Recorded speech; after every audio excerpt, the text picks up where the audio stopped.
O Senhor esteja convosco. Ele está no meio de nós. Proclamação do Santo Evangelho de Jesus Cristo, segundo São João. Glória a vós, Senhor.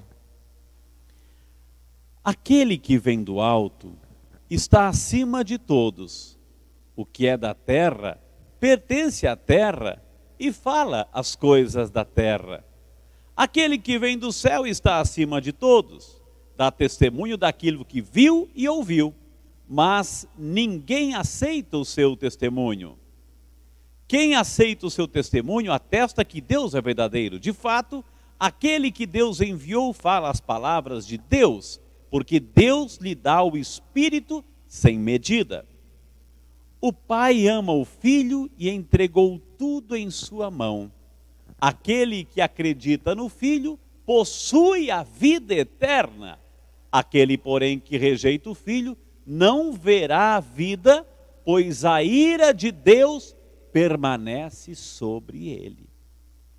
Meus amados irmãos, minhas amadas irmãs, essas são palavras de vida, palavra da salvação. Glória a vós, Senhor. E quem beija a palavra de Deus, beija o próprio Deus.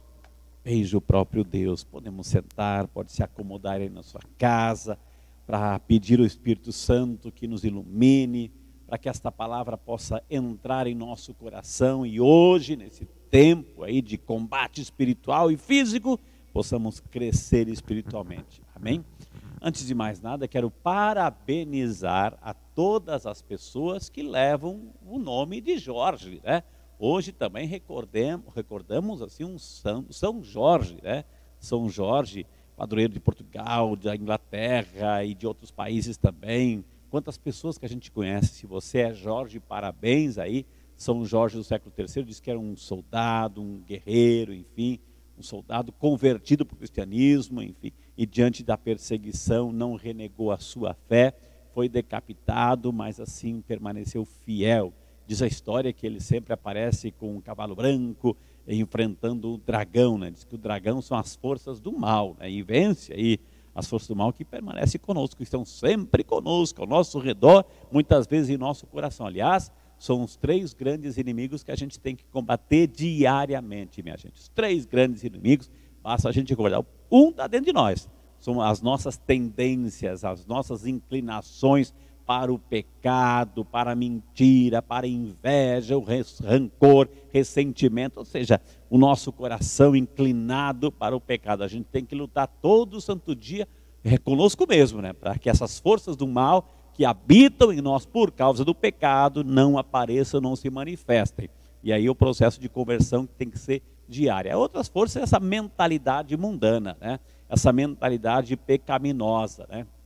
E para isso, é claro, a gente lamenta, né? Lamenta muito essa pandemia, essas mortes, enfim, isso é muito triste, viver, administrar o luto, etc. É muito doloroso isso tudo. Mas, por outro lado, ou seja, Deus não permite que algo de ruim nos aconteça, se desse algo de ruim a gente não possa aprender alguma coisa e crescer alguma coisa. Ou seja, essa mentalidade mundana que está aí fora deu assim uma freada, porque a gente está um pouco mais em casa, a gente está evitando alguns lugares, algumas situações pecaminosas. Então, essa mentalidade mundana também nos prejudica. E outra, é claro, o próprio inimigo, o próprio diabo, o próprio Satanás, assim, que fica onde nos atormentando, aonde que ele ataca. É importante a gente perceber tudo isso. Por isso que hoje no São Jorge a gente tem que lutar contra essas forças do mal. O dragão significa esse mal que tem que ser vencido. Onde que o inimigo ataca, né? Ele não vai atacar, não vai jogar pedra, bater porta, etc. Não faz isso, ele não faz isso, ele é espírito, né? Então não vai fazer diante das coisas materiais. Onde que ele ataca? A nossa cabeça, a nossa consciência, a nossa inteligência, a nossa vontade. É aqui que ele atormenta, minha gente, é aqui que ele atormenta. E quanto mais a gente é atormentado por ele, mais vamos fazer ações pecaminosas. Então, quanto mais evangelizada está a nossa cabeça, mais cheia de Deus, da graça de Deus e principalmente do Espírito Santo, mais fortes estaremos nesse combate espiritual. Combati o bom combate, vai dizer São Paulo. Por isso, minha gente linda e maravilhosa, que Jesus, ao conversar, porque o diálogo aqui do capítulo 3 de João, é o diálogo de Jesus com Nicodemos. Começou segunda-feira.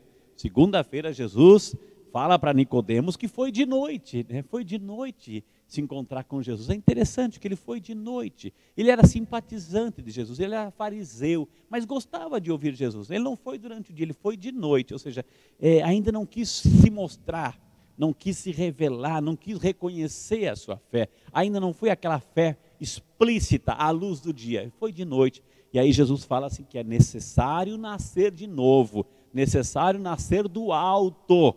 Necessário é nascer do alto, porque quem é da carne, né? Agora quem nasce do Espírito, esse sim. Terminou o evangelho de hoje, gente. É muito interessante a gente perceber.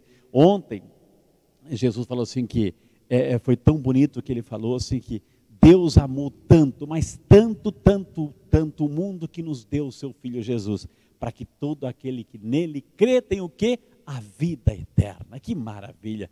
Crer em Jesus, para quê? Para aderir como aquela figura, aquela pessoa que a gente tem que se agarrar em Jesus. Se agarre em Jesus, minha gente, mas se agarre de verdade em Jesus, porque Ele é o nosso salva-vida. Diante de um mundo que nos leva para a gente se afogar, se perder nesse lamaçal de pecado, a gente tem que estender a nossa mão e se agarrar para sair desse lamaçal de pecado. Em quem que a gente se agarra? Em Jesus. Por isso, minha gente, que Jesus fala assim, buscai as coisas do alto. Não fique se rastejando, para que aquele que crê em mim possui a vida eterna. E olha que terminou o evangelho de hoje com um grande questionamento. Aquele que crê em Jesus tem a vida eterna e não atrai para si a ira de Deus. Porque Deus é amor, minha gente. Deus é amor. Deus assim, em toda a história da humanidade, sempre, sempre, como aquele Pai amoroso que vem ao nosso encontro para nos resgatar, para nos salvar, para nos tirar do buraco, da lama, do pecado. Deus não se cansa como aquele Pai esperando o filho pródigo, e somos todos nós. Mas aquele que dá as costas para Deus, que pena, aquele que dá as costas para Deus, que insiste na vida pecaminosa, que insiste, que dá as costas para Deus, chega um ponto, minha gente, que Deus insiste tanto em resgatar, mas a pessoa não quer, e a pessoa, Deus também olha para trás, Deus também se volta. Isso é a ira de Deus. E receber esta ira de Deus é nunca mais viver na glória, na felicidade, na luz, na alegria. Então não deixe isso acontecer. Não vamos deixar. Temos um tempo aí que a gente está repensando a nossa vida, os nossos valores, a nossa história de vida, a nossa espiritualidade, a nossa comunhão com Deus, sentindo falta da Eucaristia, de ir na igreja, enfim, de estar com os irmãos, mas acima de tudo esse grande retiro, meio forçado, é verdade, mas é um grande retiro de olhar para dentro do coração, para rever a vida, para ver se a gente está realmente buscando as coisas do alto, ou a gente está sentindo saudade, porque se a gente, quando terminar essa pandemia, se Deus quiser logo, se a gente de repente, nossa, eu não vi a hora de, tem muita gente que vai dizer, eu quero voltar às festas, às bebidas, às baladas, à vida de pecado, e meu Deus do céu, então não aprendeu nada, a gente tem que crescer como ser humano, e a gente aprende também com a primeira leitura de hoje, e com isso eu termino a reflexão, a gente viu aí os apóstolos, Pedro, João, tudo começou naquele dia que ele estava na porta do templo, né? Que um paralítico pediu uma gorjeta, e Pedro e João disseram, ouro e prata eu não tenho, mas o que eu tenho te dou, em nome de Jesus Cristo levanta-te e anda. Tudo começou a partir dali.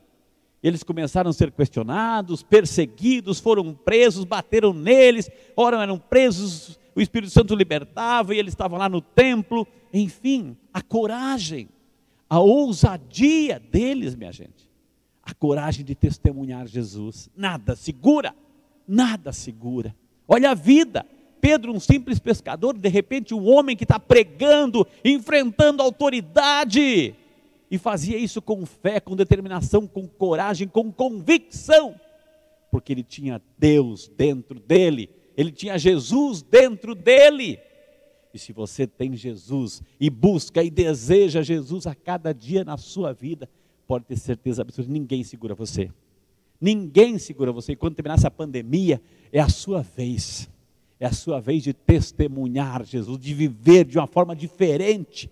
Um ser humano renovado, transformado, liberto. Um ser humano que quer realmente honrar o nome de cristão. Aliás, honrar o nome de cristão. Cristo, a palavra Christos significa ungido. E se eu sou cristão, se você é cristão, temos que ser ungidos. Ungidos o quê? Do Espírito Santo. Que nos motiva, que nos impulsiona, que nos faz viver a luz do dia. Não como Nicodemos, de noite, na escuridão ainda. Não. Aquele que recebe a luz de Cristo vive durante o dia, vive no dia, na luz da claridade, na beleza, na verdade e na transparência. Então que seja essa a motivação, né? Como São Jorge, vencer o dragão, vencer o pecado, mas com Cristo no coração. Amém?